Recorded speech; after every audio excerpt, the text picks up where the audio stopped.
Hello, this is the Stories Beside channel. I release videos every day for you. Subscribe and click the bell. While some people are barely making ends meet, others are complaining about the resorts and expensive cars. Stephen, the only son of the owner of a chain of hotels and a fleet of pleasure boats, managed to join it all by the age of 13. Egypt. Sorrow.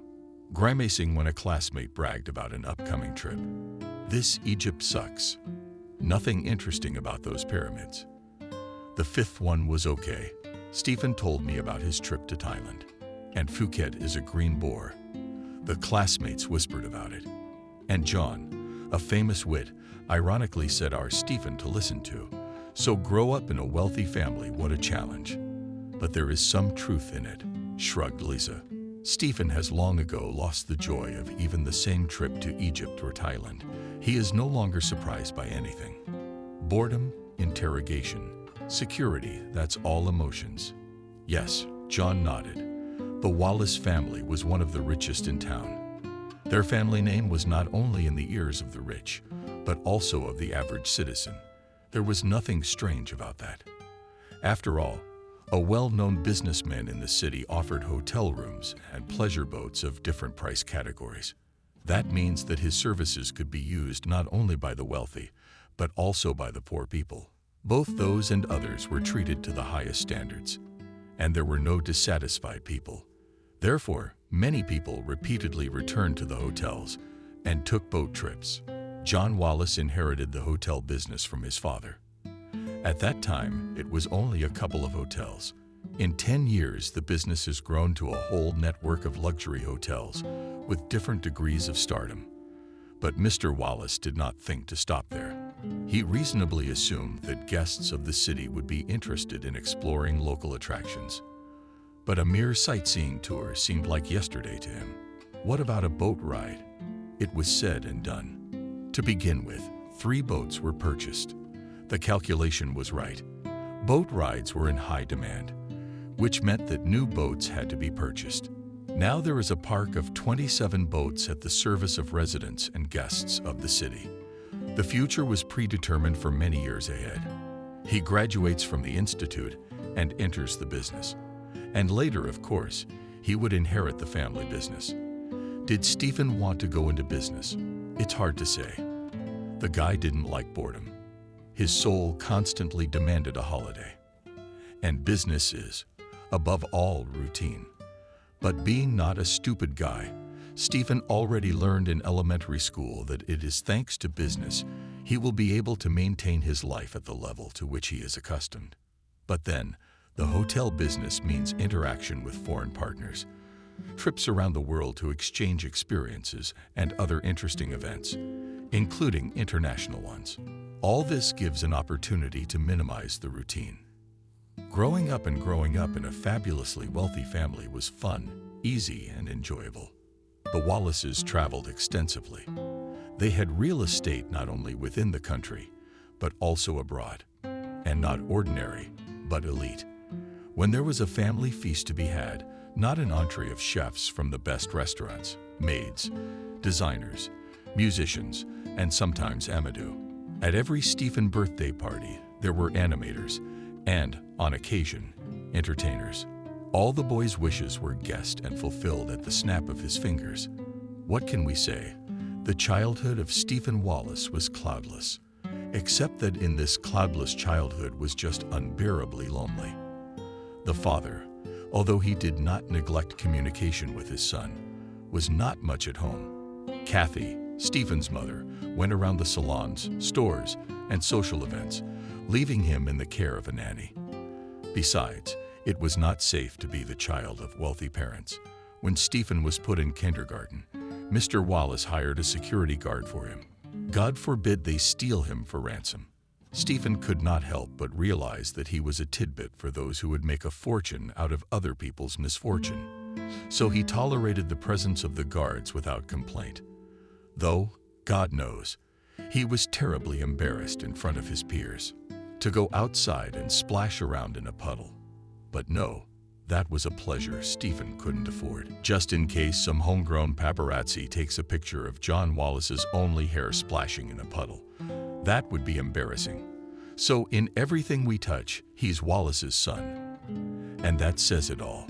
Stephen has entered the 11th grade, and one of the family's most pressing issues is his education. In this regard, the Wallaces, unlike most rich people, gave the boy complete freedom of choice. "I'm not going to pressure you in any way," John said. "The choice is yours. Wherever you want to go, that's where you go. In fact, my plans for education do not conflict with your wishes," said Stephen, smiling. "I want to enroll in hospitality management. I've already looked into it. Is that really what you want? Well, why not? Shrug our family business. It's pretty interesting. So why not explore it in detail? You know what I mean," Dad said approvingly. "Yeah, you're right. It's very interesting, and I'm proud of you." "Yes, there's nothing to be proud of yet," replied Stephen modestly. "You don't say," John replied cheerfully. "The fact that you're showing zeal is something to be proud of. I'm sure you will succeed." "Thank you for your confidence," smiled the son. "There's one thing I'm not sure about." "What's that?" "I'm not good at math." Stephen waved his hands. "And at the university I'm interested in, they study it." "Is that a problem nowadays?" exclaimed Wallace Sr. "Let's hire a tutor. It's a piece of cake." After studying several candidates on the website of the agency providing services in Street Petersburg, Wallace decided to stop at Adriana. Reviews about the 32-year-old tutor were already impressive. Yes, and a red diploma from the math department of the local state university was a weighty plus. At the interview, the young woman showed herself a real professional. Besides, the society of a young and beautiful woman is much more pleasant than that of a dull person of uncertain age wearing old women's glasses. Anyway, Adriana's candidacy was approved. When Adriana graduated from high school, the question of further education was not even a question. In fact, it was solved even when Adriana was in elementary school. Of course, the Pedagogical Institute. The girl answered her mother's question, where she planned to enter. Sofia Semyonovna nodded. What is true is true. As a child, Adriana was very fond of playing school. Besides, she was an excellent public speaker and could find an approach even to the most difficult person. So Adriana had a vocation for pedagogy. And if it is a favored business, then God himself commanded to sow the reasonable, good, and eternal. After graduating from the institute with a red diploma, the girl found a job in one of the municipal schools of the city. Not the limit of dreams, but to start a career is not so bad. But unfortunately, having worked at the school for a year, she fell under the reduction in force. Adriana was worried, and then decided to get a second education. Thanks to the university's admission commissions had already started to work. As a result, Adriana became a student of the math department. When she had an internship at the school, the principal almost immediately paid attention to her, and it was no coincidence that the elderly mathematician could not retire for one simple reason: there was no replacement. Adriana seemed to the principal the worthwhile candidate. In addition to her main job, she was engaged in tutoring. The salary of a young specialist left much to be desired, and tutoring services. Besides, with 2 higher education degrees, the pleasure was not cheap. Adriana had heard a lot about the entrepreneur Wallace. The young teacher could not know what kind of character he had, but it seemed to her that Wallace was an extraordinary man. When he wrote Adriana on the website and offered to work with him, the girl could not believe that it was true. Such cooperation unequivocally promised good money, and who knows recommendations among people of the same circle.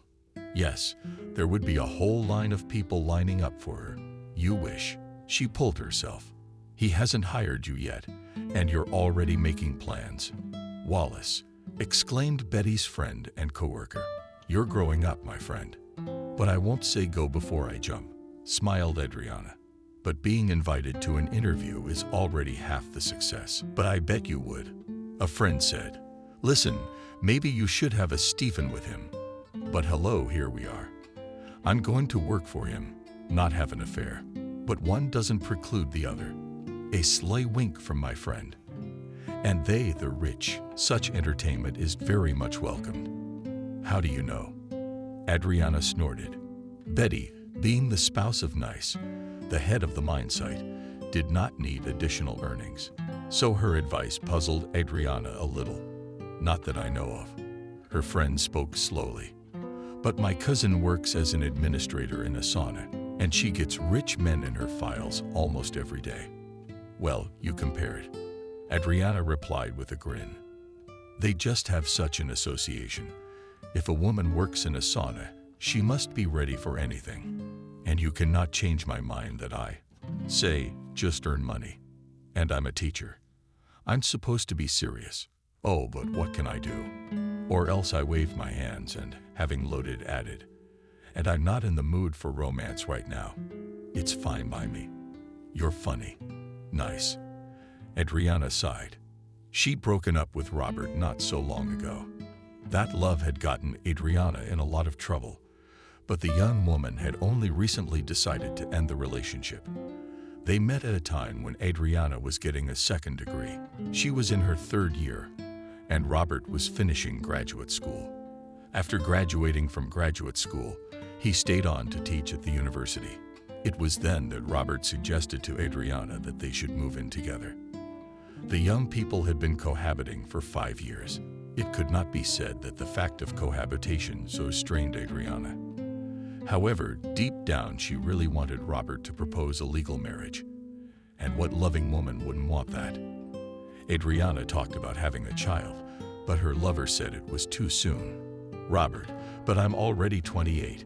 She noticed after a year of living together. Some women my age have more than one child. So what? And if all the girls your age run off to drown themselves, will you follow them? I couldn't think of anything smarter. Adriana burst into flames. What did I say wrong? Because I'm not chasing anyone, she explained.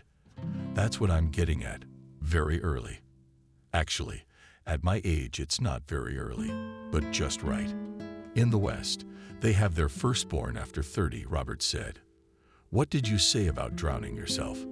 Adriana grinned at her roommate. But what's the use? It's a vicious circle. She still repeatedly talked about the child, but there is still there. And before she knew it, Adriana was celebrating her 32nd birthday. Lovely. You shouldn't eat him, Betty said. He just doesn't want a baby. That's the whole story. You're not gonna get a ring or a stamp in your passport. Meanwhile, the biological clock is ticking. So, honey, get out of here. There's nothing there for you. And if you want a baby so badly, find another man with your looks, it's no problem. So tell me, what is it? Adriana waved her hand. You don't know your own worth. Adriana was an attractive girl of short height and figure with a lush mane of dark brown almond hair, prominent eyes, the color of strong tea and expressive lips. Unless a lazy man said to her, with that kind of looks you can find yourself the kind of fiancé you want. And you're stuck with that rainmaker. Adriana smiled guiltily. I love him. What can I do? But the moment came when things reached a critical point. One day, Robert caught her packing. Where are you going? He asked in surprise. A business trip. No, Robert, she replied in a vindictive tone. I'm leaving. What do you mean? Stunned lover. Just like that. Adriana waved her hands. Interesting, interesting, said Robert. And what was it that didn't suit us? It would be very interesting to hear, she grinned seriously. It's sort of been said more than once. Not enough money, Robert. What money? Have I ever told you about money? I kind of make money too. But if you really don't remember that, then what's the point of this conversation? And it hit me, Robert. I get that you get it. Do you have someone? Of course I do. How could I not have guessed? He exclaimed. Adriana shrugged her shoulders and let him think what he wanted. In a way, it was flattering. A couple of weeks later, the teacher received an invitation from Mr. Wallace. 3 days after the interview, Adriana began her tutoring duties. To be honest, she was a little afraid of the first meeting with her mentee. It was no secret to the young woman that children of rich parents often behave arrogantly. She herself, however, had not yet encountered them. But more than once she had heard about such an attitude from tutors from the agency. For such outlets, a tutor is something like a servant. That's what something is, not someone. But what is it? Adriana once heard a story about how the 15-year-old son of a rich businessman, I think the owner of a meat packing plant, offered a young tutor money for sexual favors. Not agreed. And the teenager's mother, having learned about what happened, wrote a statement on the teacher. Since the boy was only 15, the tutor faced a very real term under Article 134. However, in the end, the young teacher got off with compulsory labor and a signature not to leave. But she had to say goodbye to her pedagogical practice for 5 years. From this story, Adriana concluded that it is not worth it to give in to provocations, although such nonsense in her head is simply unthinkable. Intimacy with a student. Ew, that's disgusting. Before the first session of S. Wallace Jr., Adriana studied his social networking profiles. The pages were not closed, which characterized Stephen Wallace as a man of open mind. The heir to 1 billion, if not 1 trillion, turned out to be a tall and lean young man with shoulder-length dark curly hair that he gathered into a ponytail. The only offspring of a hotel and boat owner, definitely loved flashy parties and foreign trips. But what was strange was that he didn't have a single picture of him with a girl. Maybe he's gay, Adriana thought. But why should I care? Judging by the pictures on the wall, the boy was a fan of soccer and expensive cars. All the walls of Stephen's room were covered with pictures of famous soccer players, mostly David Beckham and Cristiano Ronaldo, and cars of mostly outlandish models. Adriana looked around the room with interest, and the guy, judging by his facial expression, liked it very much. Hello, his tutor greeted him politely. My name is Adriana. Hello, I'm Stephen. With a smile, the boy answered her and suddenly asked her, are you interested in cars too? Well, not really interested, answered Adriana, but very interesting models. Do you really like it? Stephen perked up. The guy clearly lacks socialization. It flashed through the tutor's mind. Do you like it? She smiled and nodded, not without surprise, noting that her mentee didn't seem to have an ounce of arrogance in him. But now, we'll get down to the business I'm here for. First, let's check your level of knowledge. It's disappointingly low. Disarm him, Stephen smiled. Otherwise, you wouldn't be sitting here now. That's understandable, Adriana nodded. But still, I suggest you do a little test. We'll determine your level of knowledge, and then we'll decide where to go from here. Okay. The results of the test were truly dismal. The 11th grader was at the level of a 6th grader. Yes, I'll have to work as hard as Pythagoras. Wallace Jr. smiled guiltily. And even to a classmate, thought Adriana, and said aloud, well, do not worry, not God's burn pots. I promise to do my best and hope to be as helpful as possible. Let's get started. The class was at 200 hours and was paid by the hour.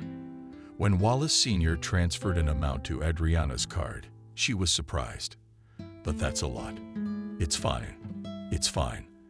I've been watching you from my office and I can tell you're a real professional, but not a professional. But don't ever say that again. Her employer cut her off. Even if you don't feel like a professional, you don't have to show the look. A person goes to a professional and expects appropriate fulfillment of the task at hand. Yeah. That's just for future reference. Personally, you didn't disappoint me. Thank you. Adriana was born. What are you thankful for? The entrepreneur shrugged. Thank you for your good work. After seeing the tutor off, Stephen thought deeply. She was good. What can I say? For the son of an entrepreneur, beautiful girls were certainly not a novelty. But Adriana, unlike the glamorous dolls in his circle, had a natural beauty. She had a very beautiful face, luxurious dark brown hair, and the figure was just a looker. From the resume tutor, Stephen learned that Adriana Andreevna was 32 years old, but she looked no more than 23. The guy was willing to bet that if her strict suit was replaced by a brightly colored dressy or t-shirt and jeans, the tutor would look even younger. The guy suddenly imagined him and Adriana strolling through the park, and then what would happen next? The rich man's hair didn't think.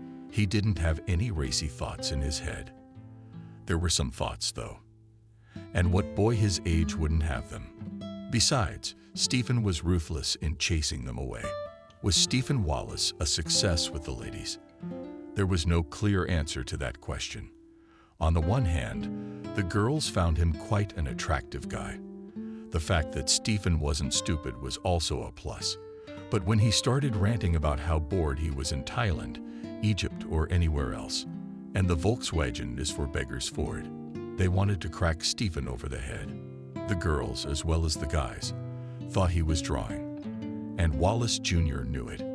But it didn't occur to them that Stephen wasn't even thinking about getting in. The guy was really bored with everything, in connection with which he associated himself neither more nor less with Eugene Onegin. Once he told his father about it, and the latter only laughed with modesty. This is clearly not going to die. Eugene Onegin it is. Jokes are jokes, but Stephen, nevertheless, very much wanted variety in life. But where to find it? The young man did not even suspect that very soon diversity will not make him wait long. And how did he feel about it? Waiting for an answer, Betty glared at Adriana. But she shrugged her shoulders after a moment's silence. He's just a normal teenager, like a lot of teenagers, but from a very rich family. And you know what surprised me? He doesn't have the snobbery of the rich kids. What's your student got to do with it, you fool? Betty laughed. I mean his father. What about his father? I got nothing to surprise you with. A regular rich businessman, by the way, who paid more than the agreed-upon amount. So maybe it's a trick, a wink and a friend. God be with you. Adriana waved her hand. He almost gave me a lecture about positioning yourself as a professional, even if you are not sure of your professional skills. But then you should have seen his wife. When I walked out on them, Wallace's wife drove in a luxury foreign car, sparkling with new diamonds.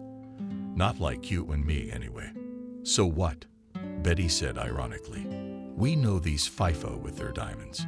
Both husbands and wives have someone. You know all that about everyone. Adriana grinned. You bet I do, Adriana.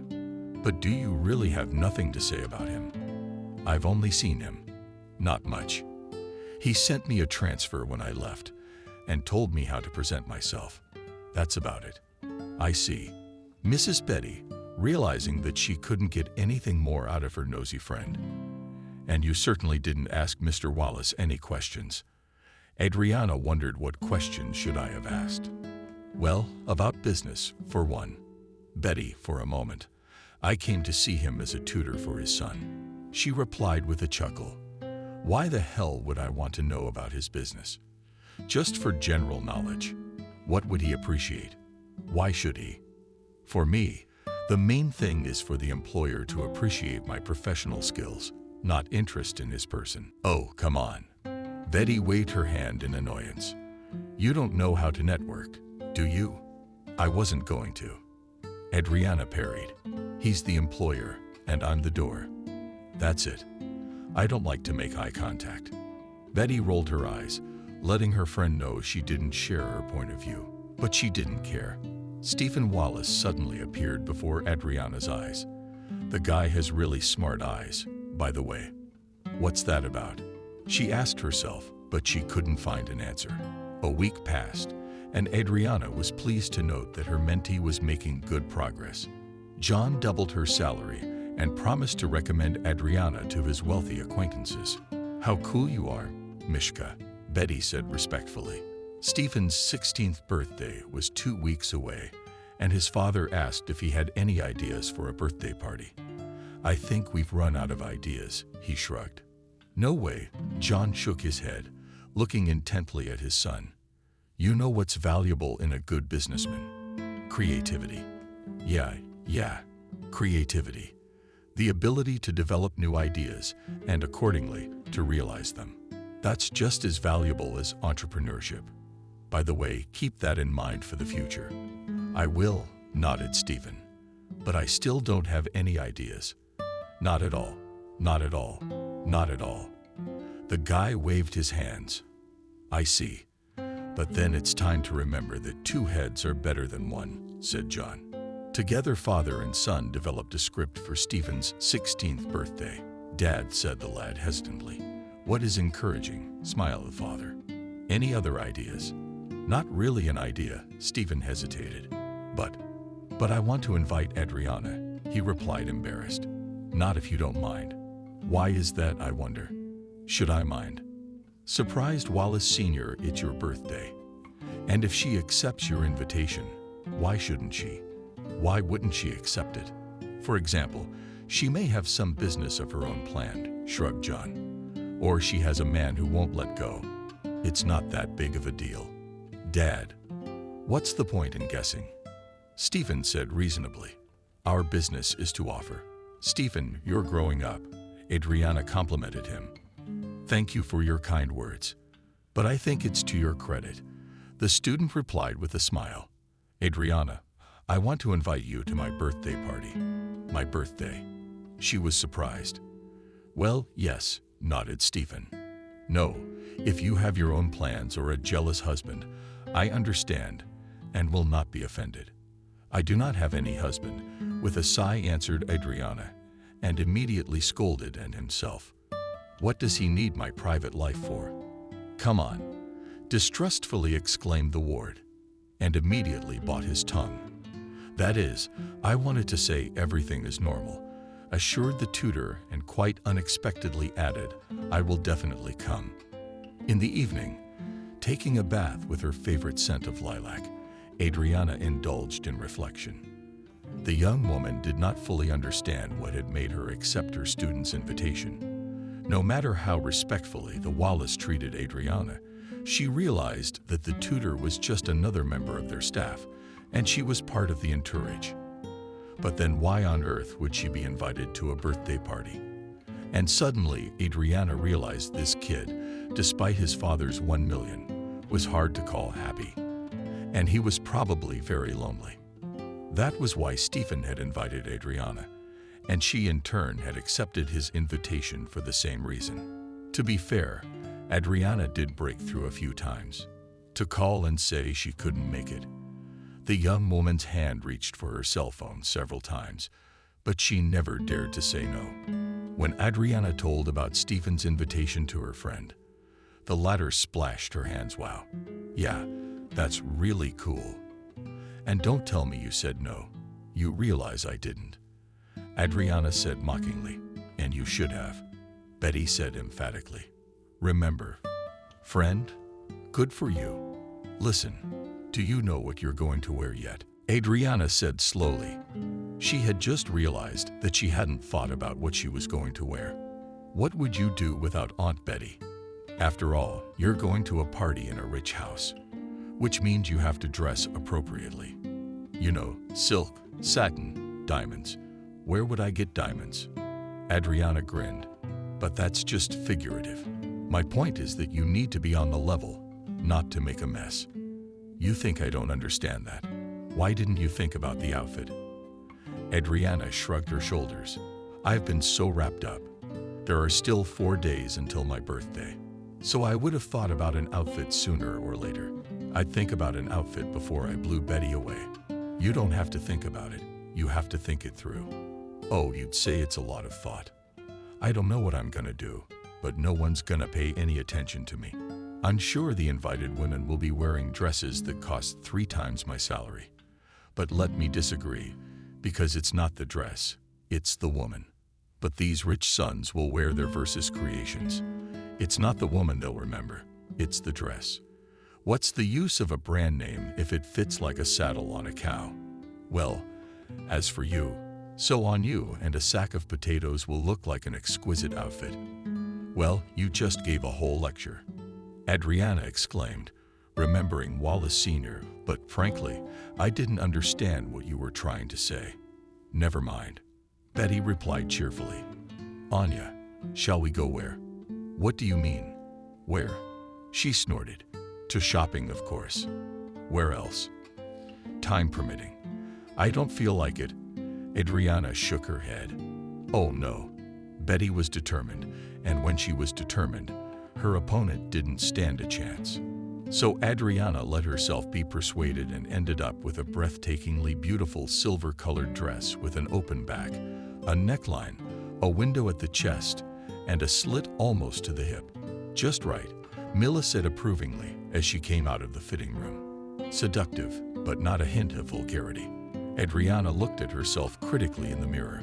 The dress, of course, sat as flush as if it had been waiting for her, but she thought the outfit was a little too daring. This wasn't a social gathering or New Year's Eve. Adriana, I assure you, all the men's eyes will be on you, assured her knowledgeable friend. And so it was when Adriana entered the banquet hall. The men looked at her with marked interest, and half of the women were overcome with inferiority complexes. Who's that? Christina asked. A socialite and a friend of the celebrant's mother. Is it Stephen's tutor? Answered Kathy, not without envy, thinking what a gorgeous figure she had. And this she hid under loose shrines and closed dresses. Kathy wondered. Silly woman. Wallace's wife was in great shape, thanks to gym yoga, special massages. But this girl's figure was top-notch. Tutor Stephen, and girlfriend. And you're not afraid of what? Of what? Christina's eyes rounded.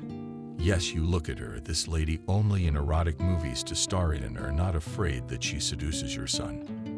What is this nonsense? No, it's not nonsense. The woman objected. You remember Oksana Zolotic, don't you? That's the one who after the divorce in Spain left. And she is the same. Nodded Christina. So she and her ex hired an English tutor for her son. And one day Oksana accidentally stumbled upon a racy correspondence in social networking, which their Sam led with the tutor. And guess what?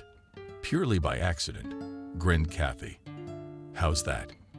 It seems that the guy did not close the page on Marcelo, the socialite's forehead. I don't remember the details. You don't look at them as educators. Ladies don't get lost. In the end, it turned out that Sam has been sleeping with his tutor for 2 months. Nightmare, Mrs. Wallace shook her head. A nightmare, nodded Christina. And what did the parents do? Mrs. Wallace asked. What about the parents? Parents reported it to the school and law enforcement. Serves them right.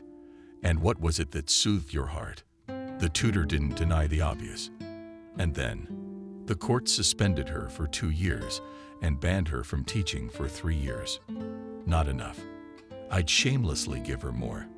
How bloodthirsty are you? Kathy laughed, laughingly, but if I were you and John, I'd pay close attention to that lady. I don't know. Kathy shrugged. John says she's a real professional, and I've always trusted his judgment. And if he says so, it must be true. Who can argue with that? Except that professionalism doesn't stop him. Oh, but don't push it. This girl, but did not give away her desire to cut down. She dresses strictly, and Kathy Acer put down half a word. Right in the middle of the hall, Stephen and his teacher danced a medley of tango, waltz, and some other dances. Are you now going to argue that your tutor has no intention of seducing your son? Patronize us that we do, Christina said. Kathy was speechless. What is she doing? She thought angrily. I must say, the duet was just great, and some of the guests began to applaud. And one of Wallace's partners, the famous ladies' man Pavel Zhukov, asked what kind of a beautiful nymph is this? Why? I don't know. John grinned, but he could not know her, for this lady was not of our party. And who is she, this tutor? The kid's got a math problem, and he's applying next year, so I found him this beautiful girl. By the way, Stephen has started to show interest in the Queen of Science, and the main thing is that now it's not so bad, said the Beals. Beautiful, seductive, and smart. Just a treasure. I'd like to get to know her better. Rick, you are in your repertoire. Wallace wagged his finger. Are you charming today? Stephen said playfully, much to the embarrassment of the tutor. Thank you, of course, but you're exaggerating. Not at all, smiled the student. Are you seeing each other right now? Here we go. The dress is brilliant. Adriana laughed. I'm not talking about dresses, I'm talking about you. The young woman could smell the scent of expensive perfume and elite alcohol. Stephen was different now. Alcohol changes a man, she thought. It is not without reason that they say that what is on the mind of a sober man is on the tongue of a drunk. When, to Adriana's great relief, the dance was over, Stephen thanked her and turned away. The tutor took her place at the table, and suddenly she noticed that everyone was looking at her with curiosity. Adriana took a convulsive gulp of champagne, and although the piece did not fit in her throat, she took a bite of the salty tablet. Adriana, can I talk to you for a minute? She heard a voice behind her. The crumbs of the pill stuck mercilessly in her throat, and the young woman ran out. The voice belonged to Mrs. Wallace, whom Adriana was a little afraid of. Besides, it wasn't hard to guess what the conversation was about. It was all about the dance, of course. I hear you, Adriana replied nonchalantly, thinking, after all, I have nothing to fear. It's only a dance. Maybe we should step back, Kathy suggested in a social tone. All right, if you say so. The women went out into the conservatory and Kathy said, Adriana, I won't beat around the bush. You are a very attractive girl, but you are first and foremost a teacher. So I would ask you to behave in a manner befitting a teacher. I don't know what you're talking about. Oh, come on. Wallace raised her voice. You know what you're talking about. There's a lot of stories like that out there these days. I just don't know what you're all counting on. Where do you come from? Adriana felt a wave of anger wash over her. Why the hell hadn't she done anything wrong? We'll take it from there. The important thing is not to lose it. Here's the thing. Kathy, I'm sorry, I don't know your middle name, the lady of the house. Just like me, Adriana mentally noted. And she continued with dignity. Well, Kathy, I know what you mean. I just don't understand what the stories you mentioned have to do with me. A guy asked me to dance. It was in front of guests and parents, not in private. So it was just a dance for him, nothing more. Kathy looked thoughtfully at the young woman and thought, she's right. They were nowhere near privacy, or anything else for that matter. But her friend's story made it hard to believe that the tutor was not going to get intimate with Stephen. Kathy had seen with her own eyes the tutor smiling at her son. Flirting it looked like, or was it just a polite smile? Either way, prevention never hurts. So, Adriana, Wallace said firmly, was it a dance or something else? But you were not on your best behavior. I hope it won't happen again. Oh, there was so much Adriana wanted to say to this desirable person, like the fact that she didn't give a damn about her son. But since it was none of Adriana's business, she remained silent. So the young woman confined herself to apologizing and promising to behave with more restraint. But there was no need for more restraint. After sitting at the table for about 15 minutes, Adriana was going home so soon. John asked in surprise, "But you haven't even tasted the cake, and we invited you." "I'd love to," said the tutor sincerely, "but I don't feel well." "Well, that's a shame." The next day was Saturday, and Adriana allowed herself to wallow in the warmth of her insoles until 11 o'clock to chase away the remnants of sleep. The young woman stretched sweetly and stood up. Adriana started each morning with a glass of water and lemon. She sat at the table and, sipping the unpretentious drink, indulged in thoughts not in vain and doubted whether or not to go to the birthday party. The young woman thought. In essence, nothing terrible happened. But read the moral. Mrs. Wallace, it's okay, isn't it? Kathy had behaved as any other mother in her position would have behaved. Besides, Wallace was right that there really are a lot of liberated teachers out there. And Adriana didn't know what was on her mind. But why does it feel so dirty? Simply because it's unpleasant. The young woman's thoughts were interrupted by the ringing of a cell phone. Looking at the display, she raised her eyebrows in bewilderment. Robert, the one who was not expected. I wonder what he wants. It seemed that everything had been said to each other. At first, Adriana didn't want to answer, but curiosity got the better of her. "Hello," she answered expressionlessly. "Adriana, how is your precious?"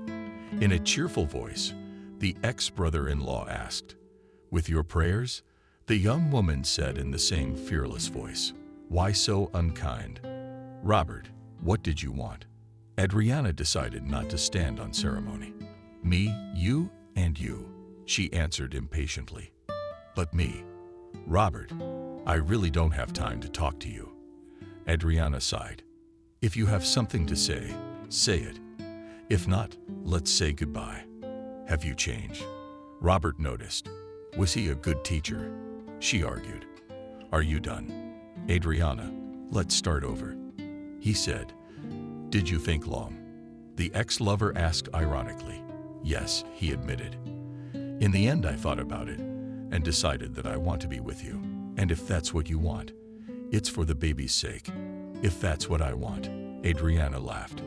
"Are you doing me a favor?" "But why a favor?" "Because that's what you're all about." "Robert, I really don't have time to talk to you. Bye for now." After talking to her ex, Adriana's throat was suddenly dry. She drained her water and had no time to catch her breath when the phone rang again. "I told you I don't have time," roared Adriana and disconnected. The young woman fidgeted with the phone and looked at the screen and saw that Betty Mill had called. "Sorry, I just didn't look at the display," Adriana repented. "Yeah, I realized that," grinned her friend. "Though at first I thought you'd confessed. You're in a different circle now." "I guess so," she grinned wryly. "That's what Betty guessed. I see the party didn't go well. It might have been for some people, but it wasn't for me." Adriana sighed. "Did something happen?" "Not exactly, but don't say anything else," Betty cut her off. "I'm coming to see you this afternoon. We'll treat you." The friendly ambulance arrived at exactly 300 hours. Betty showed up with a rather impressive cake and 2 bottles of wine. "Wow!" Adriana exclaimed as she accepted the gifts. "Are we really going to sit down to all this? I can't vouch for the cake, but we'll have plenty of wine." He winked at his friend. "So tell me." Actually, Stephen, unlike most of his peers, could drink and never got drunk. He was down to the norm, and that's it. But on his 16th birthday, the kid had a blast. It all started with a glass of Spanish wine and ended with whiskey. Or was it tequila? Whatever. The birthday boy had mixed everything that could be mixed, and now he was paying the price. With a massive headache and a dry mouth. Oh, he crawled off the bed. Standing up from the floor, the boy felt like he was about to fall. Stephen sat down in a chair and, passing the no-nonsense dizziness, walked to the kitchen. "What head hurts?" with sympathy asked his father, sipping strong coffee. "There is such a thing," nodded Stephen. "Drink kefir, it'll help. And then some aspirin," John suggested. "I will. And then I think I'll argue some more." "That's right," approvingly said Wallace Sr., watching his son pouring kefir. "What I wanted to ask, why did our tutor leave so quickly?" "I have no idea," Stephen grumbled. "We were dancing with her. Then she and my mom went to the conservatory for something. And that was it." "That's about it," Dad muttered. "Well, I see. What's the matter?" Stephen asked, perplexed. "No, it's nothing. I was just asking. She told me she didn't feel well. But maybe she did." Wallace Jr. shrugged and bypassed the kefir in one fell swoop.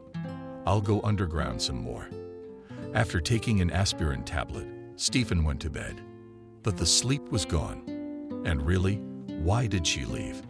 The guy wondered. "I didn't do anything to hurt her, unless her mom said something to her." Stephen sighed. His relationship with his father was more trusting than with his mother. And it wasn't just that 2 men would understand each other better than a woman or women would understand them. The boy guessed that by and large Kathy had given birth to him for propriety, that is to say, to make it like everyone else's husband, wife, and kinder. It wasn't a very pleasant realization, but that's just the way it was. His mother took almost no part in Stephen's upbringing, which, however, did not bother him at all. His father was much better at it. So what the hell is Mom doing with Adriana? And what the hell did Mom say to her? But she couldn't suddenly feel sick 10 minutes after dancing so hard. Or maybe they were too incendiary. That thought cheered Stephen up. She's not a bad dancer, the guy thought.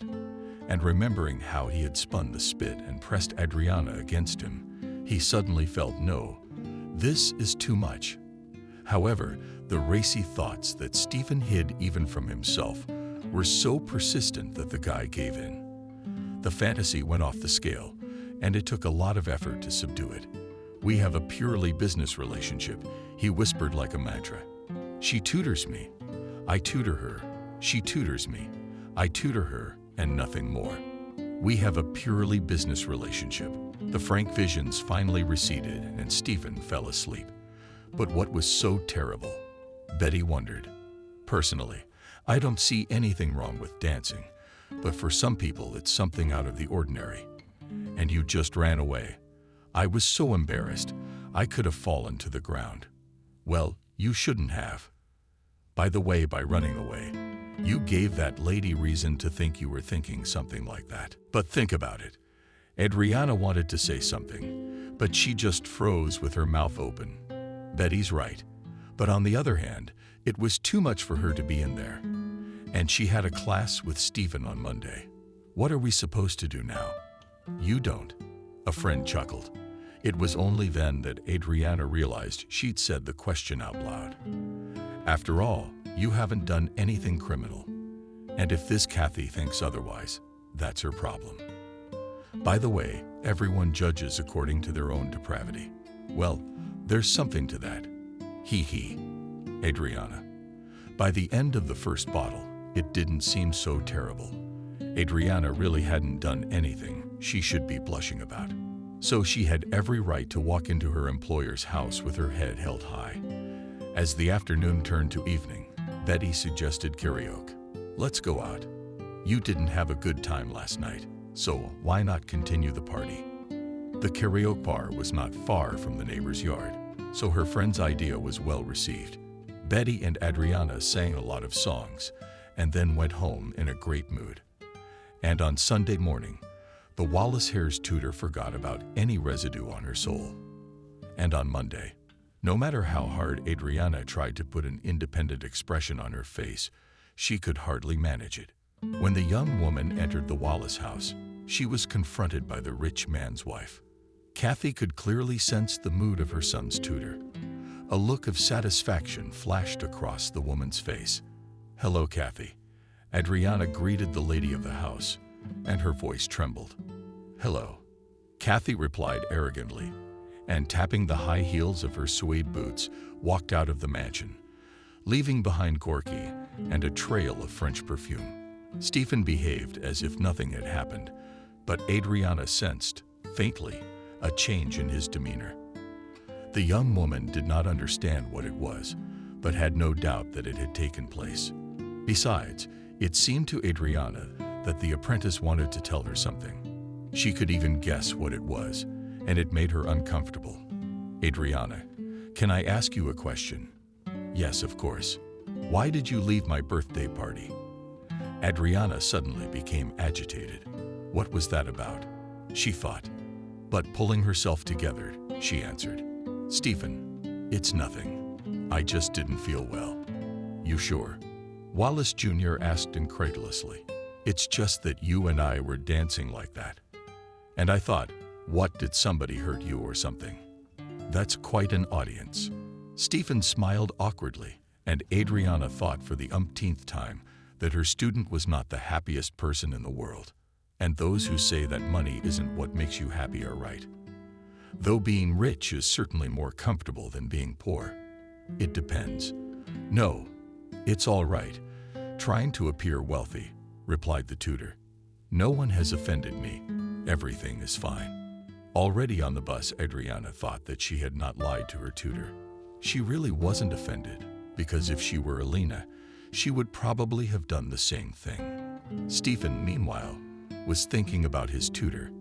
When Adriana came to class, she was wearing a strict black pantsuit. Yes, except that she saw silver dresses, which opened expressively in the windows. That is, the back and the exact leg. And what a graceful waist. Stephen remembered how he had felt through the thin fabric of the dress, the warmth of her skin, and he was thrown into a fever. No, something must be done about it. Panic, the boy thought. Stephen tried to remember the shortcomings of his tutor, and to his dismay, found none. Except that height didn't work out. But is it such a disadvantage when otherwise the figure is super? No, stated Stephen. And it seems, it's not just attraction, it's love. What's new? Asked Kathy, the brown hairdresser.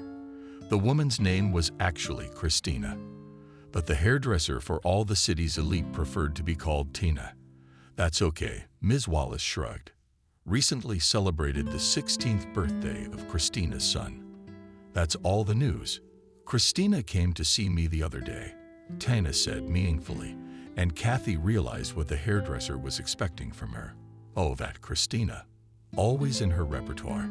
Kathy loved her best friend very much, but she couldn't help but notice one flaw in her. Christina couldn't keep her mouth shut, and she liked to exaggerate. So, Kathy decided not to live up to the expectations of a nosy hairdresser. At least not to begin with. But she didn't like to make a big deal out of it, especially since there was nothing to make a big deal out of. But she told me a wild story, laughed Wallace. Oh, mercy, what a wild story. She said that your son's tutor showed up at his birthday party half naked, and they danced an obscene dance, Tina said in such a tragic voice, and made such terrible eyes that Kathy laughed even harder. But they did dance, said Wallace, miffed. But I didn't see anything indecent, just a regular dance medley. And the dress was within the bounds of propriety. Perhaps such a dance for a teacher and a schoolboy is too familiar, but it was far from indecent. But I still gave the tutor a preventive talk. Good for you, exclaimed the hairdresser of the United States. It's better to overdo it than underdo it. Kathy. Christina go on friends for a long time. No. And it occurred to her that her friends complement each other. One not overly talkative, the other curious to the point of obscenity. Exactly, Kathy said, making it clear that she had no desire to talk about the subject. Tell me, how is France faring? Kathy asked. The day before yesterday, Tina flew in from Paris, where there was an international conference, which was attended by the whole top of the beauty industry. Elena was much more interested in it. What's she going to do? Hummed Tina, disappointed that they wouldn't hear anything interesting. Worth, what's up with the sales? There's a fur coat sale that week, and you're silent as a partisan. Mrs. Wallace exclaimed. Where? Kathy drove her trusty BMW and thought that it would be good to talk to her husband, to fly to Paris for a week. Blago they had a small, but very beautiful and cozy mansion with an attic. Sail abroad is not a gathering of wild-eyed Russian women in local boutiques, which, in fact, to call them such could only with a great stretch. Paris or Milan is another matter. It's settled, Kathy thought with a satisfied smile. I'll ask Wallace to go to Paris. If he doesn't want to, I'll fly alone. I'll give myself a fur coat for New Year's Eve. At the same time, and buy an evening dress. Before New Year's Eve, they have a great selection of dresses, tapes. Yes, I would love to, regretfully divorced husband. But that week I have an urgent business trip, so you'll have to fly without me. Well, I'll fly without you, Kathy replied with feigned sadness. To tell the truth, the Wallace couple had rarely traveled together in the last few years, but they were both playing nice. John guessed that his wife was not bored of spending time without him. Kathy, in turn, knew that her husband was not without sin. Both were satisfied with everything, so there were no jealousy scenes. The main thing is not to forget to brighten the sad face about the fact that the other half cannot join. It just so happened that the Wallace couple departed on the same day. Look, behave yourself, they told Stephen. He jokingly saluted them to dress. Keep warm and don't try to eat dry. Kathy threatened with a dainty finger, and the parents left the house. The school was quarantined, and Stephen, having seen his parents off, fell into a warm bed. Adriana should be home by 2 o'clock to finish her nap, so he can sleep until noon. Adriana. The other day, Stephen's buddy David and Tutor stopped by. Just as the new girl was leaving, the guy winked. Stephen was overcome with a strange feeling.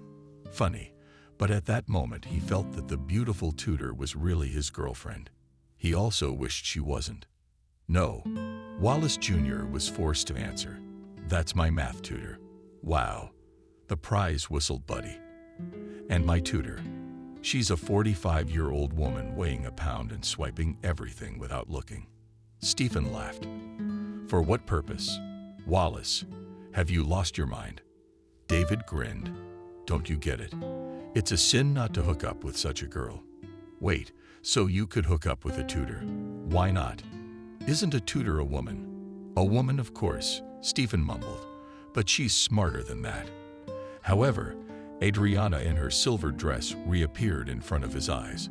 Wallace Jr.'s fingers felt the warmth of her skin, as if it were his, making him throw a fever again. Now in a semi-drama, Stephen let his dreams expand beyond his wildest dreams. But this time the boy didn't think to quell them. Stephen, what are you thinking? Adriana asked, and the millionaire hair finally woke up. This is the 5th time I've asked you a question and you can't hear me. Sorry, I was thinking, Stephen said, embarrassed.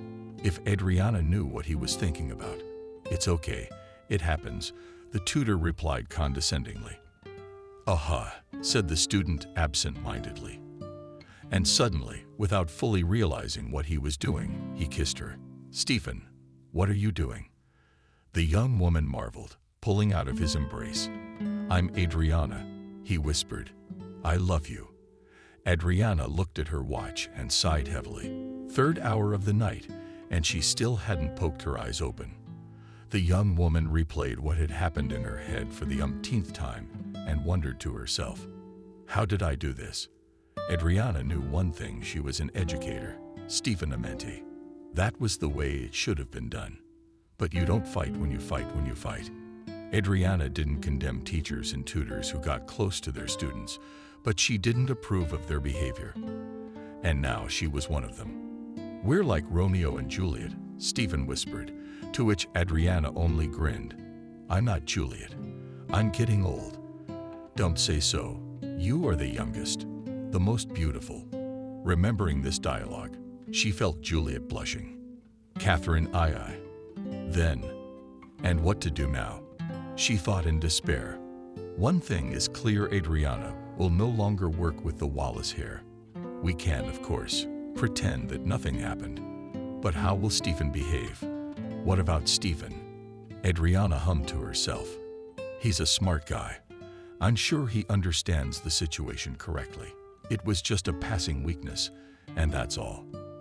The young woman calmed down, but then suddenly began to sort things out.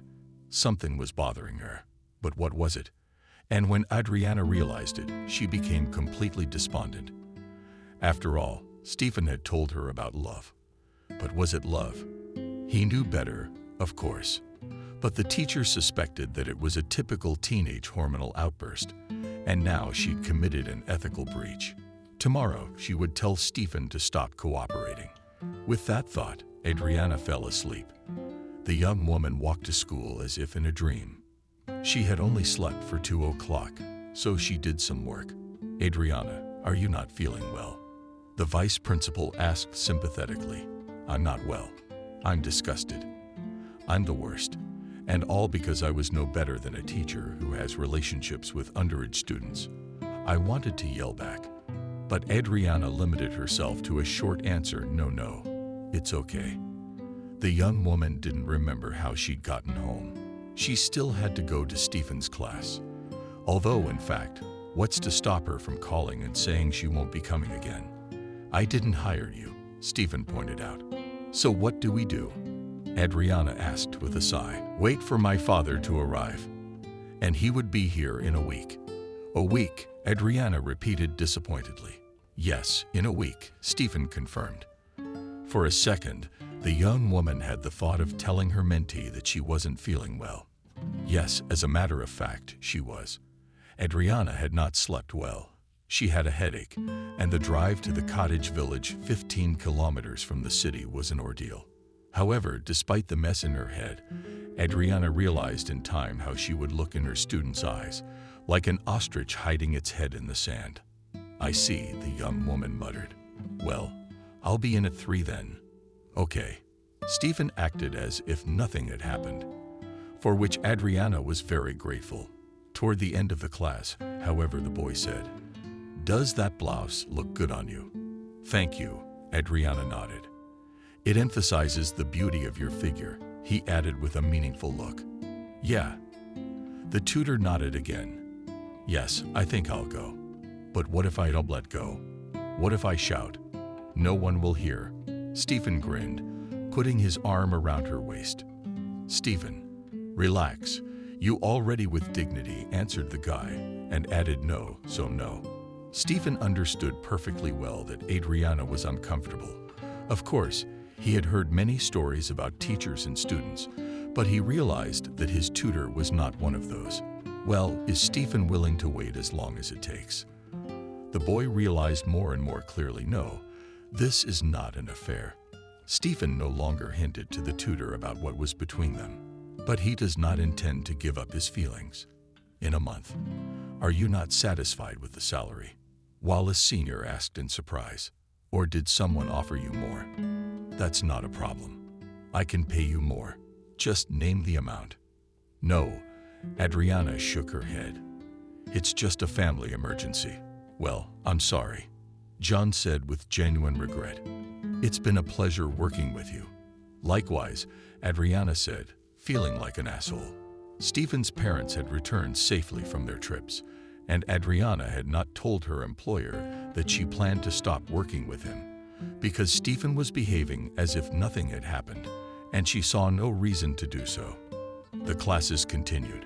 The incident was slowly being hammered out, but a couple days before the conversation with Wallace Sr., Adriana began to feel ill right in class.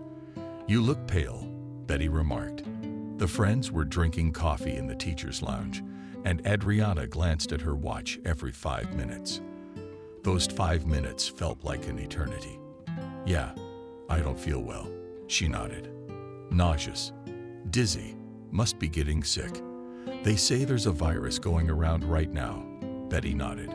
"So I'm sorry, friend, but I'm gonna stay away from you." "What's there to apologize for?" Adriana said in a weak voice. "How many more classes do you have?"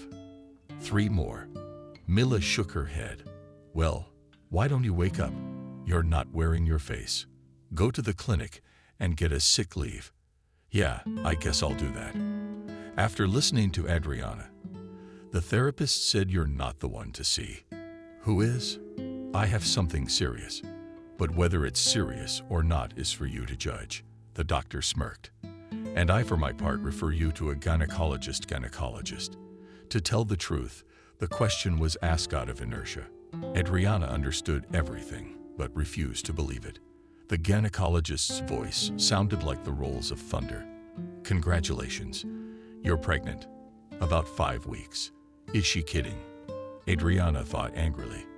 Though how would she know that a tutor could be pregnant by her student? "That's a load of crap. Are you sure?" Idly she asked.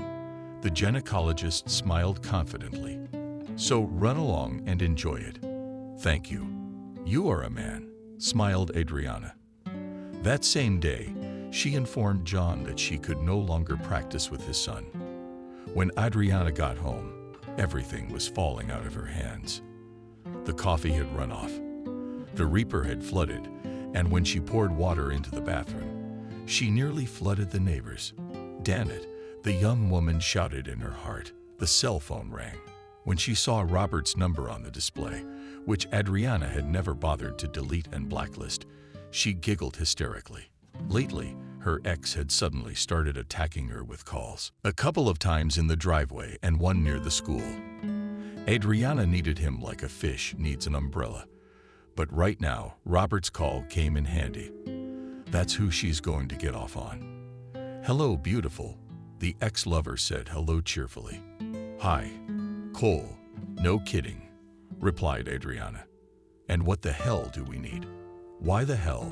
Robert was clearly in a complacent state, and this particularly aggravated the young woman. Who else? She's on a roll. What do you want from me?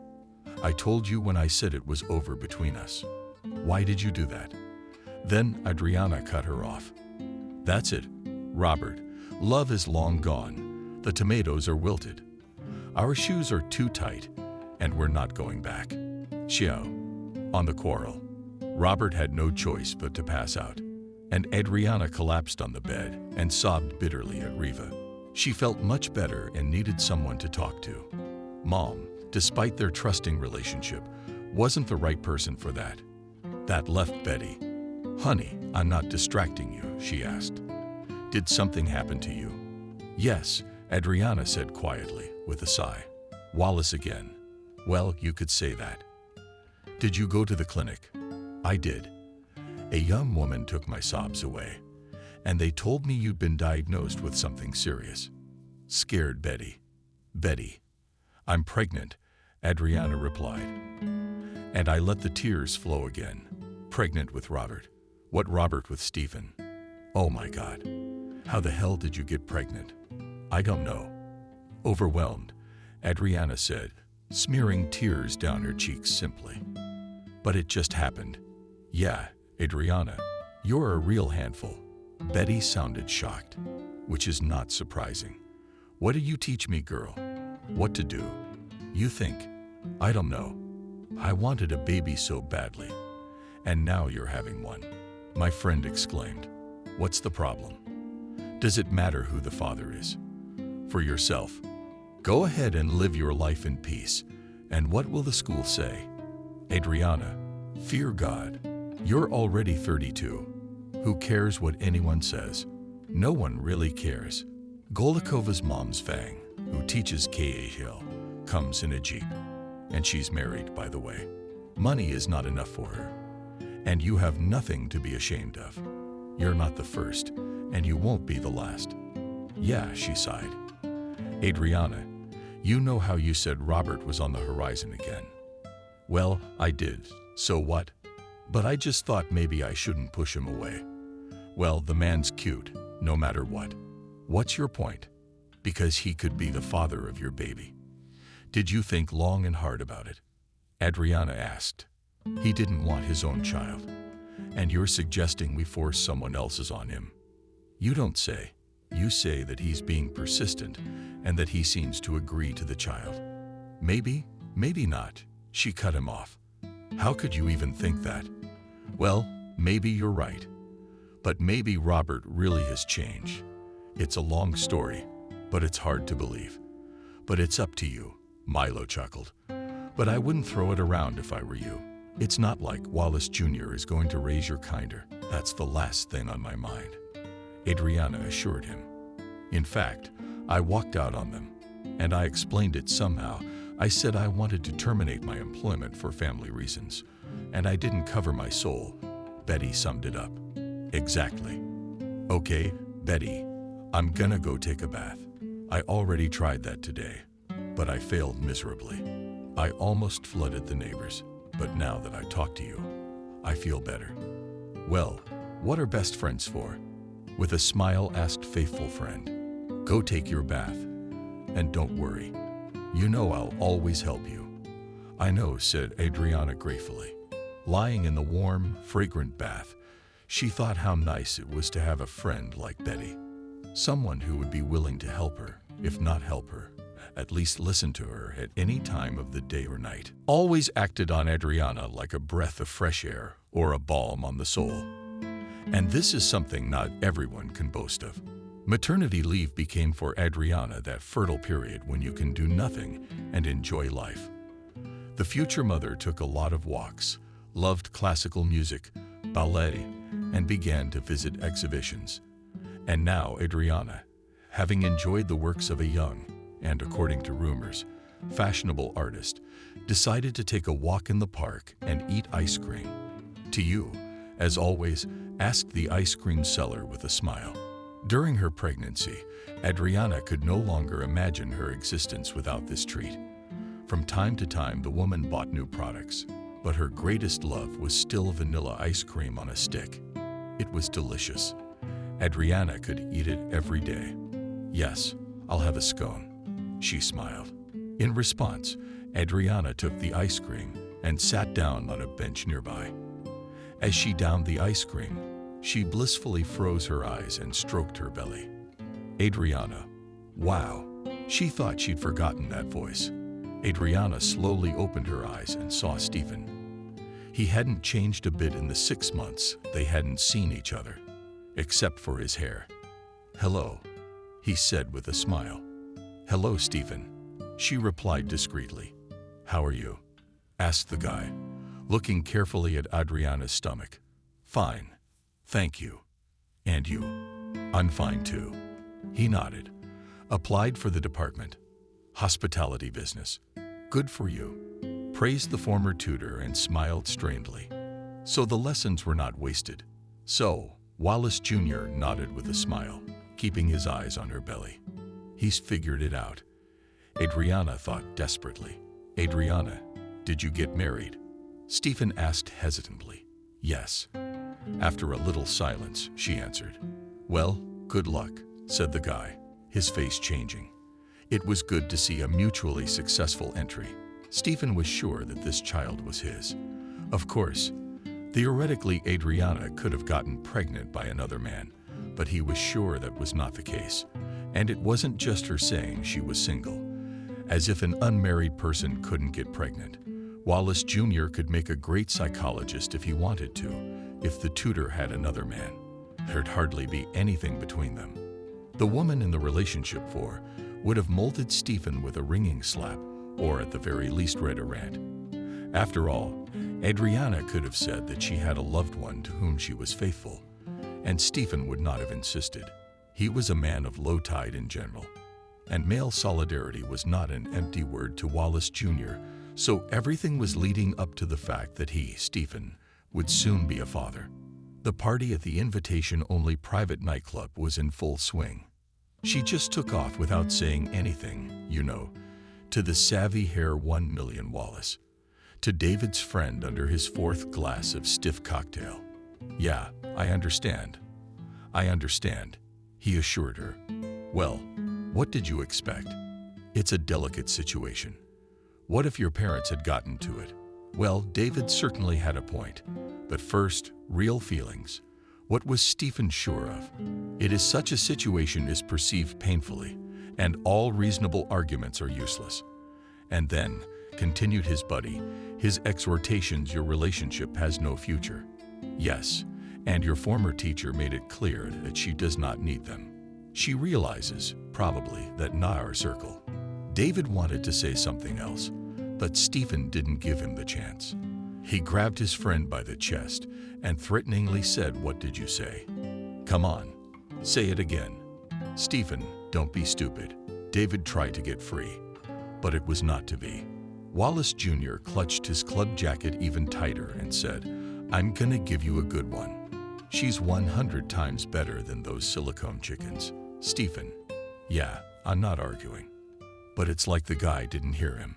"Come on, let's go outside and talk. I don't care if you're a man or not." "Oh, don't do that."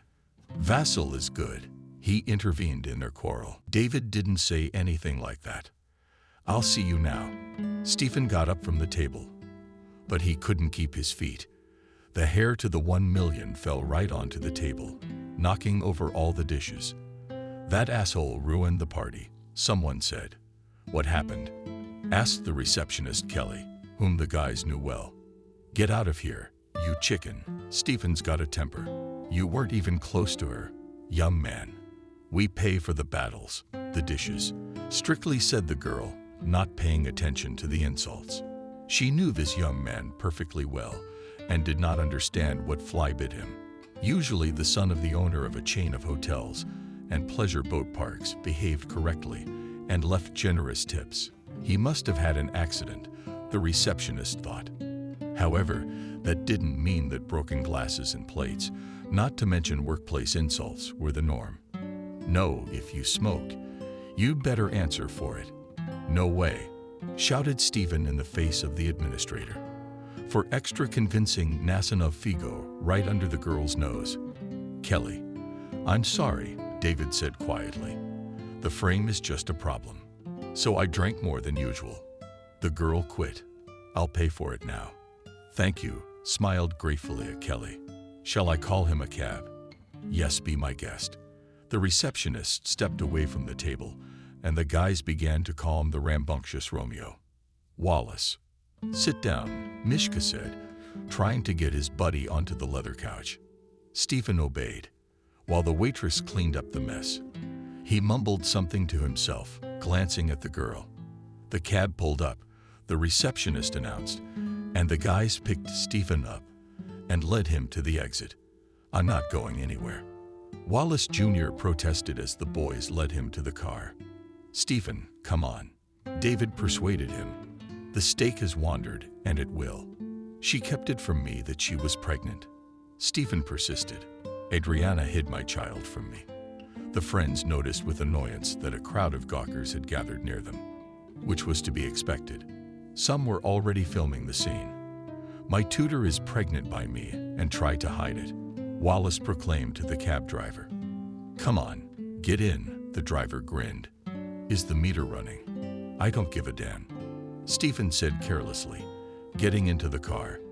Do you even know who I am? I'm Wallace, and I can buy all of you outright. Yeah, nodded the cab driver and thought, sure, you can in about 10 years. Right now, your rich daddy's paying for all your fun. But he didn't say anything out loud. After all, the customer, as you know, is always right. Stephen dozed off on the road. And when they got to the Wallace mansion and the driver was pushing him, he started looking around in bewilderment. How did I get here? Stephen asked the cabbie. How? The cab driver grinned. How else did your friends call a cab? You can pay by card. Unless it's a money order. All right with a transfer. Wallace Jr. nodded, noting that it was starting to get light outside. He patted his pockets. His cell phone was in the pocket of his jean jacket. Speak. Put your cell phone number in your teeth, Stephen said. The cab driver dictated the number, and the guy, swearing to himself, hit the wrong digits. He managed to move the money only on the third attempt. After that, Stephen got out of the mansion's overturned cork and flew to his room. John Wallace was furious. He rarely surfed social media, but this time it was as if he could sense the posts and videos of inappropriate behavior. Their only offspring was murdered by hotel and boat owners. The commentators were on fire. These majors are completely crazy. They think they can do anything. A young girl was indignant. Their parents have no time to educate them, replied an older woman. That's the result. Both comments gained more than 300 likes. I wonder if what he said about tutoring is true, wrote another commenter. By the way, there were some who condemned Adriana, but strangely enough, they turned out to be not so many. Mostly everyone was cursing Stephen and his parents. What can be said? The masses did not pity the rich. What does he think he's doing? Growled the head of the family. I would ask another question, Kathy grinned.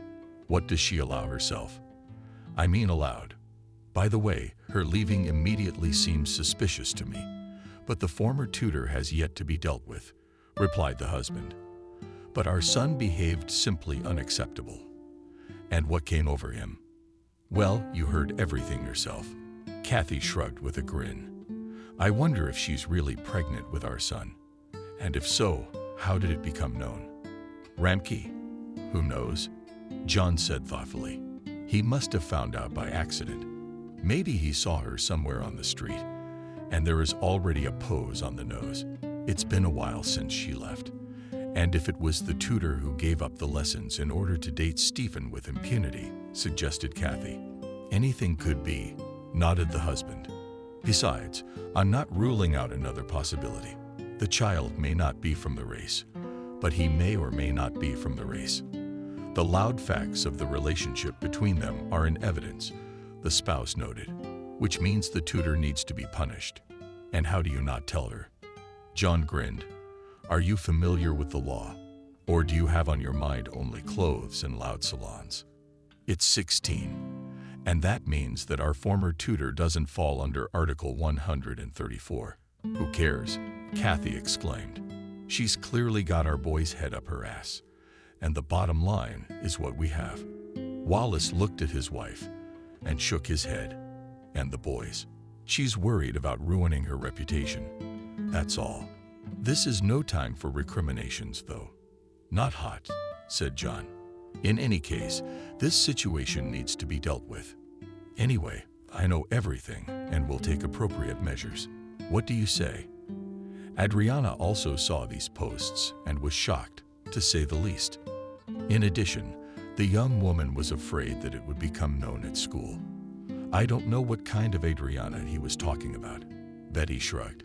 Your name wasn't mentioned. Betty, think about it. How many tutors named Adriana have tutored your son in math? Yes, and all those socialites at Stephen's birthday party will know who he was talking about. Son of a bitch, swearing at Betty. Who told him to say that? And come on, Adriana waved her hand. He's just a teenager. What's he got to do with it? Whereas I'm a grown woman. Don't beat yourself up, her friend said, taking her hand in hers. You're having a baby, and that's the most important thing. That's the most important thing. And everything else will work out somehow. The friends sat in the park on Adriana's favorite bench closer to the ice cream stand. The saleswoman, looking at them, thought that female friendship, no matter what they say, still exists. She nodded encouragingly to the young women, and sweetly intercepting her gaze, winked and asked Adriana, well, on plumber, Cheku, on plumber, Cheku. Resolutely answered the mother-to-be.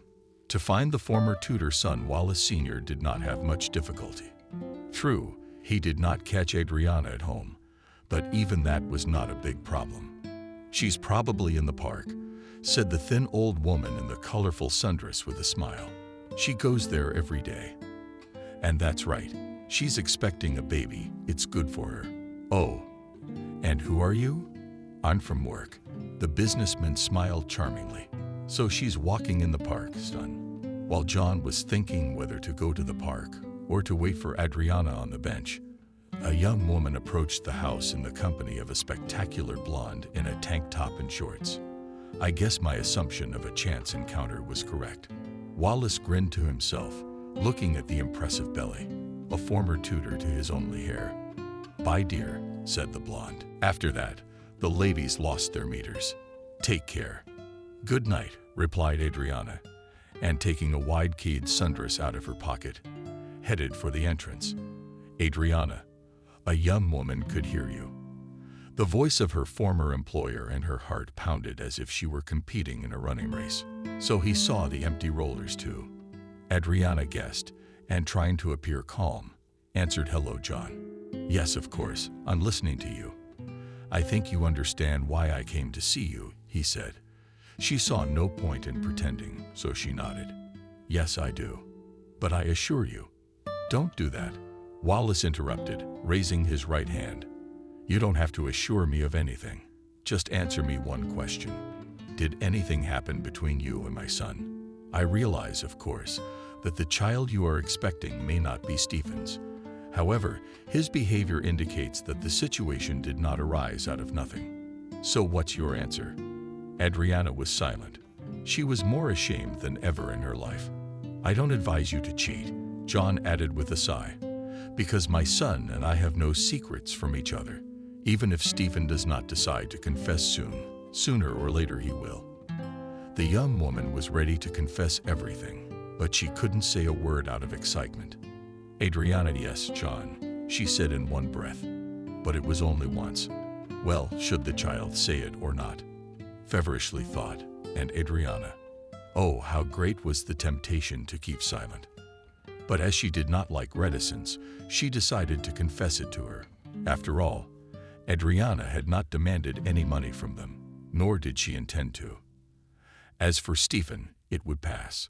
The guy will forget her, fall in love with some girl, or parents will find a bride from their party, and everything will go back to normal. And the baby? Adriana nodded. But you don't have to worry about that. I'm not claiming anything. I guess, nodded the businessman with a thoughtful expression. But that's not the point. The guy seems to have lost his mind.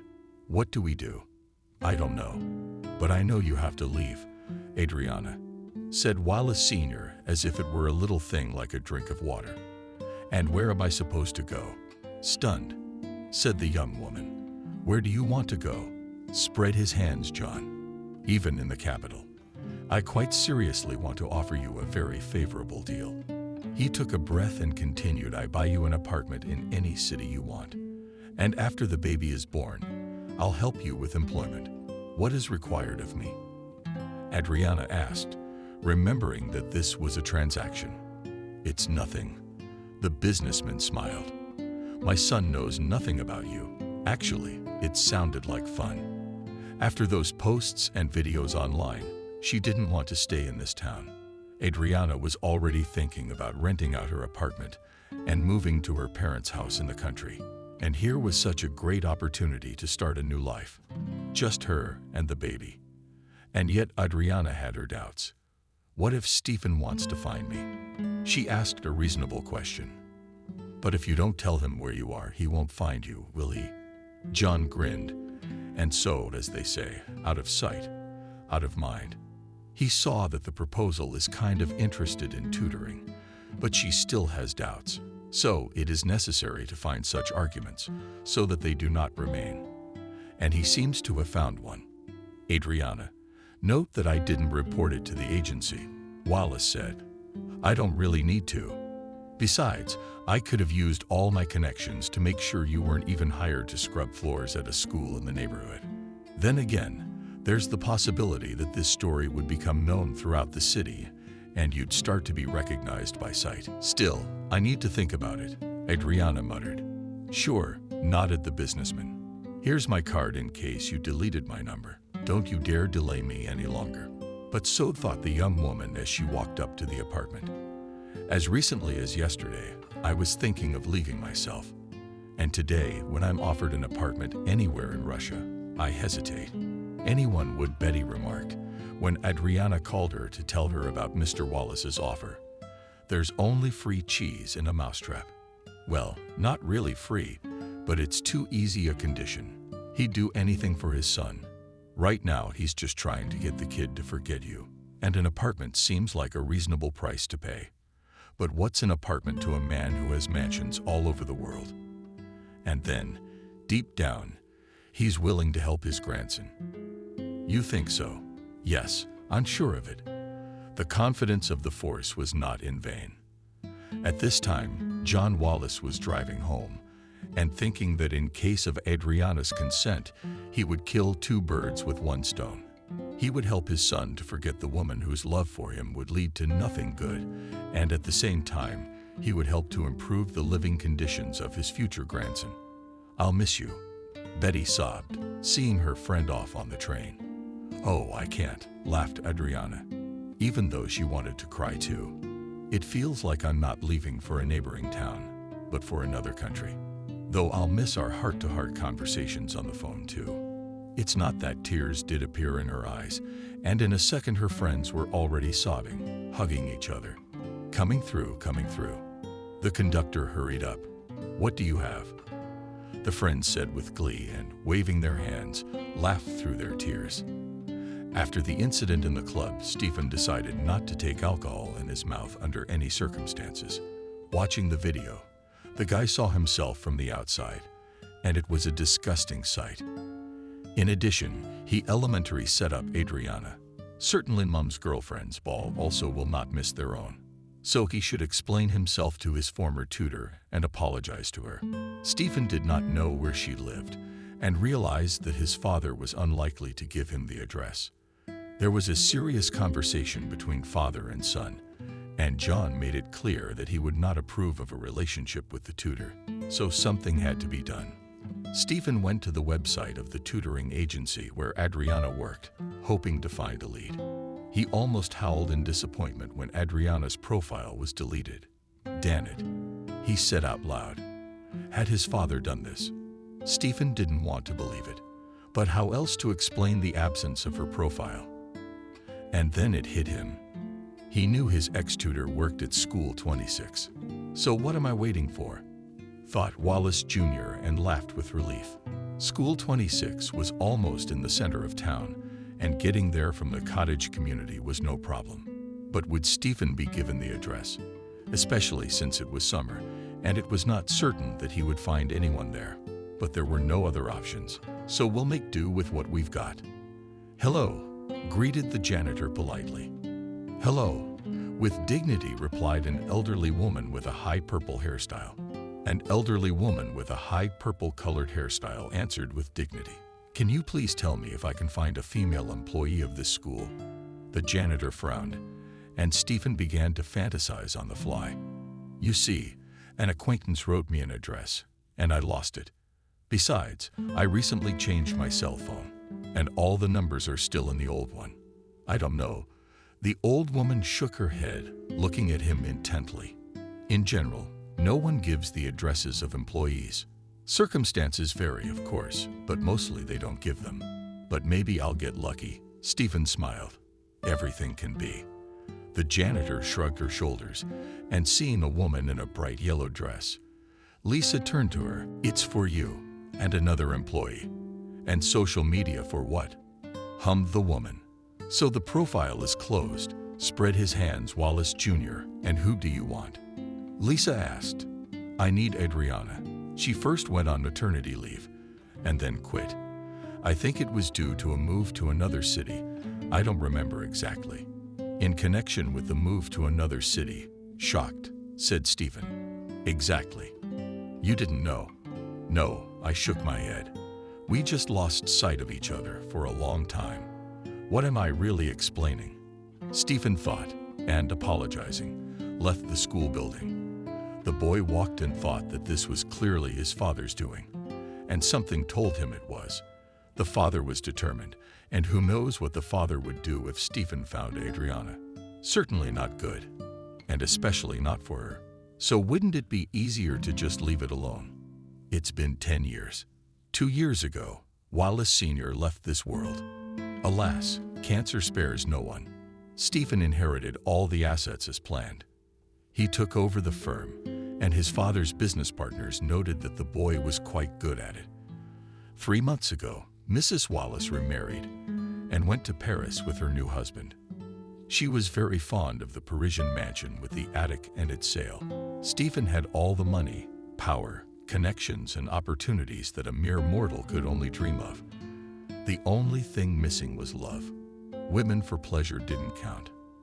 By the time he was 26, Wallace Jr. had no family. "What are my years?" he joked, though his mood was often cloudy. But when he remembered his lush brown curls and short figure, he was immediately enlightened. "Adriana, Adriana, Adriana," he thought with a sigh. And why couldn't I defend my love? Why? Why? Because I was only 16. What could I do? Yes, I could have found her later. His thoughts were confused, as they always were when Stephen thought of Adriana. He was aimlessly clicking buttons on the remote control. And suddenly, at first Wallace thought he was hallucinating. Well, what could he think? With Adriana smiling at him from the screen. In person, Stephen turned up the volume. The queen of his dreams was talking about some new method of teaching retarded children. And when the host of the program said in which city the children's institution was located, Stephen was ready to kiss him. It's decided. As he fell asleep, he thought, "Tomorrow I will visit that city." "Stephen, but we've been preparing for this deal for almost 6 months," exclaimed his deputy. "Are you sure that everything will work out without you?" "Daima," he urged. "My late father always said that a real businessman should literally radiate confidence, even if you do not feel it. Yusik, I trust you, so let's give it our best shot." "I know you can do it," instructed the deputy. Stephen left the office and got into his Lexus and drove off to meet his destiny. Finding a children's center for children with disabilities was not difficult. Half the job is done, he thought contentedly. Before going to the neighboring town, Stephen made some inquiries about Adriana. He found out that his tutor was single and raising her son Christopher alone. Christopher, Wallace repeated quietly, no longer doubting for a second that Adriana was raising his son. Christopher Wallace. There was a bouquet of scarlet roses in the car. At first, Stephen thought about buying a ring, but changed his mind. Flowers were enough, but a ring might scare Adriana away. The young businessman was sitting in his SUV in the parking lot in front of the children's center and leisurely held out his coffee. Suddenly, he saw her. Adriana was dressed in a light flowing gown of soft coral color, spectacularly appreciating her brown hair slightly burned out in the July sun. The demeanor of the century buns. The young woman approached the white Toyota and opened her purse, which apparently contained the car keys. Crazy, Stephen thought. She hadn't changed at all. He picked up the flowers and walked toward Adriana. "Good afternoon," Stephen said with a warm smile. "Good afternoon." Stunned, Adriana repeated. "Stephen, how did you end up here?" "Adriana, let's not talk about you," Wallace said affectionately, yet firmly, holding out the roses to her. "It's inappropriate in our situation. If you haven't already realized, we're supposed to be together." "Well, I'm willing to wait as long as it takes. I realize I should have done it much sooner, but better late than never, isn't it? Stephen, I also want to be involved in our son's life. And don't tell me that's not my son." Tears came to Adriana's eyes. She only now realized that all these years she had been suppressing her love for Stephen. First, because he was an underage boy and she was an educator. And then because John had made it clear to Adriana that he did not accept her as Stephen's daughter-in-law. Adriana realized how much she enjoyed saying that name. Yes, but how would Wallace Sr. feel about it? "What's a sister-in-law?" he asked with such tenderness that Adriana's heart sank. "What about John? My father died 2 years ago. Cancer. I'm sorry. Life goes on," Stephen answered quietly. "And I want to live it with you. By the way, Antashka is home now." Adriana smiled. "Great. So, let's go meet our son.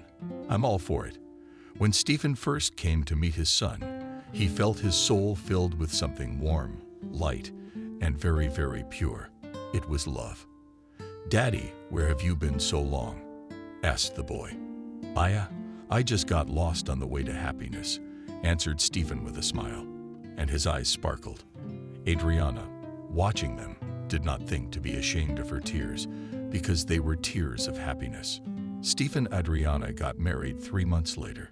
In the wedding dress, the bride resembled a young girl. And no wonder, because true love has no age, and a person is young as long as he loves and is loved.